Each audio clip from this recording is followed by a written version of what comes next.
আজি মই শ্বেয়াৰ কৰিছোঁ এবিধ পিঠাৰ ৰেচিপি। এই পিঠাবিধ আপোনালোকে এনেকৈ গাখীৰত দিও খাব পাৰে বা গাখীৰ নিদিয়াকৈও চাহৰ লগত খাবলৈও খুব ভাল লাগে। খুব কোমল হয়। আশা কৰিছোঁ আপোনালোকে ৰেচিপিটো চাই ভাল পাব। এয়া মই ভাত খোৱা চাউলৰ পিঠাগুড়ি লৈছোঁ। অকণমান ইয়াতে নিমখো দিছোঁ। পিঠাগুড়ি 2 কাপতকৈ অলপ কম হ'ব। এতিয়া এগিলাচ পানী খুব ভালদৰে গৰম কৰি ল'লোঁ। এতিয়া অলপ অলপকৈ পানী দি খুব ভালকৈ পিঠাগুড়িখিনি আমি মিক্স কৰি ল'ম। পিঠাগুড়ি এই বেটাৰটো অলপ ডাঠকৈ সানিব লাগিব, গতিকে পানীখিনি একেবাৰতে দিয়া নাই, অলপ অলপকৈ দিয়ে গোটেইখিনি খুব ভালদৰে মিক্স কৰি লৈছোঁ। পিঠাগুড়ি এই বেটাৰটো বহুত বেছি ডাঠ বা বহুত বেছি পাতলাও কৰা নাই। এয়া মই আৰু অলপমান গৰম পানী ইয়াতে দি ল'লোঁ। ইয়াতে পিঠাগুড়িখিনি সানিবৰ কাৰণে মোৰ গোটেই গিলাচ পানীৰে প্ৰয়োজন হৈছে। এতিয়া গোটেইখিনি খুব জোৰে জোৰে মই ভালকৈ এনেকৈ মিক্স কৰি লৈছোঁ, যাতে ইয়াতে অলপো গোটা নাথাকে। গতিকে খুব ভালদৰে এনেকৈ মিক্স কৰি ল'লোঁ। মিক্স কৰি হোৱাৰ পিছত এইখিনি 10 মিনিটৰ কাৰণে এনেকৈ ঢাকি ৰাখি দিছোঁ। কিনা পিঠাগুড়িৰেও বনালে এই পিঠাটো খুব ধুনীয়া হয়। খালি বেছি আঠা থকা চাউল বা বৰা চাউলৰ পিঠাগুড়ি ব্যৱহাৰ নকৰিব। 10 মিনিটৰ কাৰণে ঢাকি দিলোঁ। এতিয়া মই এটা সৰু নাৰিকলৰ আধা ফাল লৈছোঁ। ওপৰৰ ক'লাখিনি আঁতৰাই এনেকৈ সৰু সৰুকৈ কাটি লৈছোঁ। যিহেতু মই নাৰিকলখিনি মিক্সিতে পিচি ল'ম, আপোনালোকে ৰুকনি থাকিলে ৰুকনিটো খুব ধুনীয়াকৈ এইখিনি ৰুকি ল'ব। পিঠাত অকণমান নাৰিকল দিলে পিঠাৰ টেষ্টটো বেছি ভাল লাগে। ইয়াতে মই এনেকৈ ফ্ৰেছ নাৰিকল ব্যৱহাৰ কৰিছোঁ। আপোনালোকে ইয়াৰ সলনি ডাব নাৰিকল ৰুকি বা শুকান নাৰিকলৰ গুড়িও ব্যৱহাৰ কৰিব পাৰে। আৰু আমাৰ পিঠাগুড়িখিনি ঢাকি ৰখাওঁ 10 মিনিট সময় হৈ গ'ল।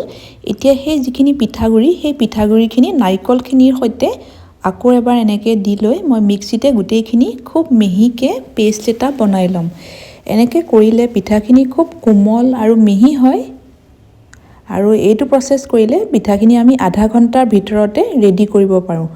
যদি আপোনালোকে মিক্সি ব্যৱহাৰ নকৰোঁ বুলি ভাবে, তেতিয়া এই গুলি ৰখা পিঠাগুড়িৰ সৈতে নাৰিকলখিনি মিক্স কৰি এটলিষ্ট 2 ঘণ্টাৰ কাৰণে আপোনালোকে ৰেষ্ট দিব লাগিব। তেতিয়াহে পিঠাকেইটা খুব কোমল হ'ব। মই মিক্সিতে কৰি লৈছোঁ, তেতিয়া সময়টো কম লাগে। অকণমান পানী আৰু 2 চামুচ চেনি দি খুব মিহিকৈ এয়া বেটাৰটো আমি ৰেডি কৰি ল'লোঁ। আৰু পিঠাখিনি আজি মই 2 ধৰণে আপোনালোকক বনাই দেখুৱাম। লগতে ইয়াতে দিছোঁ মই আধা চামুচ বেকিং পাউডাৰ। বেকিং পাউডাৰ দিয়াটো সম্পূৰ্ণ অপশ্যনেল। এনেও পিঠাবিধ খুব কোমল হয়, কিন্তু মই আৰু অলপ কোমল হ'বৰ কাৰণে ইয়াতে বেকিং পাউডাৰ দিছোঁ। আপোনালোকে পাউডাৰৰ সলনি বেকিং ছ'ডা ব্যৱহাৰ কৰিব পাৰে। যদি বেকিং ছ'ডা ব্যৱহাৰ কৰে, তেতিয়া আধা চামুচতকৈ আৰু কমকৈ দিব। পিঠাখিনি মই আপোনালোকক 2 ধৰণে বনাই দেখুৱাম। এতিয়া যিকোনো এখন টাৱা বা পেন ল'ব পাৰে। প্ৰথমতে টাৱাখন ভালকৈ গৰম কৰি অকণমান ইয়াতে ঘি ব্ৰাছ কৰি লৈছোঁ। এতিয়া গেছৰ ফ্লেমটো একেবাৰে কমাই লৈ সৰু স্পুন এখনেৰে এনেকৈ এচামুচমানকৈ দি গৈছোঁ। যেতিয়া আমি এনেকৈ টাৱা বা পেনত বনাওঁ, তেতিয়া মাত্ৰ 2 মিনিটমানৰ ভিতৰতে এটা এটা পিঠা ৰেডি হৈ যায়। আৰু যদি টাৱা বা পেনৰ সলনি এনেকুৱা আপাম পেন থাকিলে তাতো বনাবলৈ বেছি সুবিধা হয়। এতিয়া মই আপাম পেনখনতো খুব ভালদৰে ঘি ব্ৰাছ কৰি ল'লোঁ আৰু বেটাৰখিনি ইয়াতো দি ল'লোঁ। আৰু এই আপাম পেনখনত বনাওঁতে 3 মিনিট সময় লাগে। এতিয়া গেছটো একেবাৰে কমাই লৈ এইখিনি 3 মিনিটৰ কাৰণে ঢাকি দিলোঁ। আৰু যিখিনি আমি টাৱাত বনাইছিলোঁ, সেইখিনি বনাওঁতে মোৰ 2 মিনিটতকৈ সময়টো কমহে লাগিলে। এয়া চাওক, খুব ধুনীয়াকৈ পিঠাখিনি ৰেডি হৈ গৈছে। আৰু এইখিনি পিঠা এবাৰ দিয়াৰ পিছত লুটিয়াইও থাকিব নালাগে।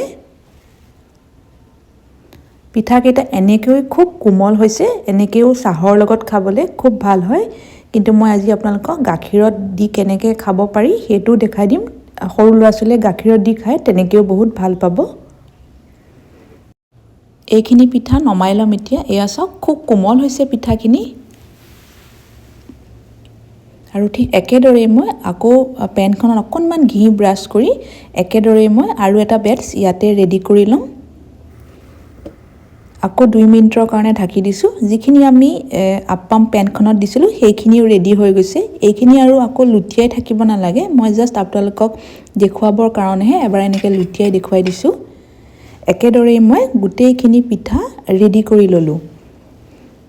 এইখিনি যিখিনি আমি পেনত বনাইছিলোঁ আৰু এইখিনি যিখিনি আমি আপাম পেনখনত বনাইছিলোঁ, এটা এয়া ভাঙি দেখুৱাই দিছোঁ। গৰমে গৰমেই হওক বা ঠাণ্ডাকেই হওক, পিঠাবিধ খাবলৈ খুবেই টেষ্টি হয়। এতিয়া এই পিঠাবিধ গাখীৰত দি কেনেকৈ খায় তাকে দেখুৱাইছোঁ। 2 কাপ গাখীৰত 2টা ইলাচি, এটা তেজপাত দি গাখীৰখিনি ভালকৈ গৰম কৰি ইয়াতে চেনি দিলোঁ 5 চামুচ। গাখীৰখিনি আমি বহুত বেছি সময়ৰ কাৰণে উতলোৱা নাই। গাখীৰখিনি ভালকৈ এটা উতল অহাৰ পিছত ইয়াতে আধা চামুচ ঘিউ দিলোঁ আৰু লগে লগেই যিখিনি আমি পিঠা ৰেডি কৰি ৰাখিছিলোঁ পিঠাখিনি দিলোঁ। গাখীৰখিনি আমি উতলাই অলপো ডাঠ কৰা নাই, মাত্ৰ অকণমান গৰমহে কৰি লৈছোঁ। এতিয়া পিঠাখিনি দিয়াৰ পিছতো পিঠাখিনি ইয়াত সিজাব নালাগে।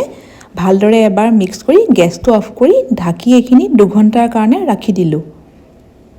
এতিয়া 2 ঘণ্টাৰ পিছত এয়া দেখুৱাইছোঁ। এয়া চাওক, পিঠাখিনিয়ে গাখীৰখিনি খুব ধুনীয়াকৈ এবজৰ্ব কৰি ল'লে। গাখীৰখিনি আগতকৈ এয়া আধা হৈ গ'ল আৰু খুব কোমল হৈছে। এতিয়া পিঠাবিধ বেছি কোমল হয় এনেকৈ গাখীৰত দিলে।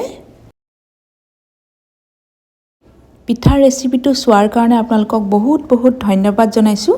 আৰু নতুন নতুন ৰেচিপিৰ ন'টিফিকেশ্যনবিলাক পাই থাকিবৰ কাৰণে মোৰ ইউটিউব চেনেলটোত আপোনালোকে ছাবস্ক্ৰাইব কৰি ৰাখিব। ইনষ্টাগ্ৰাম আৰু ফেচবুকতো আপোনালোকে মোক ফ'ল' কৰিব পাৰিব। ৰেচিপিটো যদি চাই আপোনালোকে ভাল পাইছে, ৰেচিপিটো লাইক কৰিব আৰু পাৰিলে এই ভিডিঅ'টো শ্বেয়াৰো কৰিব পাৰিব। এতিয়া মই এয়া অলপমান পিঠা আপোনালোকক এয়া ভাঙি দেখুৱাইছোঁ। খুব কোমল হৈছে, ট্ৰাই কৰি চাব আগতে যদি এনেকৈ বনোৱা নাই।